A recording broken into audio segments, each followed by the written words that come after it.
Now to an ABC News exclusive. Sources telling ABC News that top law enforcement officials are frustrated over recent comments from Elon Musk. We're told that they're concerned over his claim that he had advanced knowledge of a planned arrest related to alleged Social Security fraud. ABC News senior reporter Catherine Faulders is live for us in our D.C. bureau. So, Catherine, it sounds like he was referring to some kind of ongoing federal investigation during a live stream. What more are you and your team hearing from your sources? Yeah, that's what sources are telling us, Kana. So he made these comments yesterday during a live stream on Musk to his more than 200 million followers. Now, Musk was asked a question by somebody about whether Attorney General Pam Bondi was going to prosecute fraud in the Social Security system. And Musk responded to that saying, I actually think that there is an arrest tomorrow. Now, that would be today. It's unclear if that arrest has been made. But he says, yes, in fact, I believe someone is going to be arrested tomorrow. Musk goes on to discuss this alleged planned arrest, saying, claiming at least that this person who they plan to arrest actually stole 400,000 Social Security numbers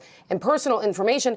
Musk doesn't say how he came to learn this information, Kana, or learn about this planned arrest. But these sources who we're speaking to are telling us that he was referring to an ongoing federal investigation and that his public disclosure of this matter was disturbing to top law enforcement officials who had direct knowledge of the probe. And we know that previewing an arrest before it takes place would conflict with standard practice intended to protect potentially sensitive law enforcement operations and those involved in carrying those law enforcement operations out. Now, we asked the White House for comment on this. The White House referred to the Department of Justice. The Department of Justice did not answer our inquiries on this, but it certainly raises questions about how Musk learned about this information and what more he possibly knows about sensitive law enforcement operations, Kana.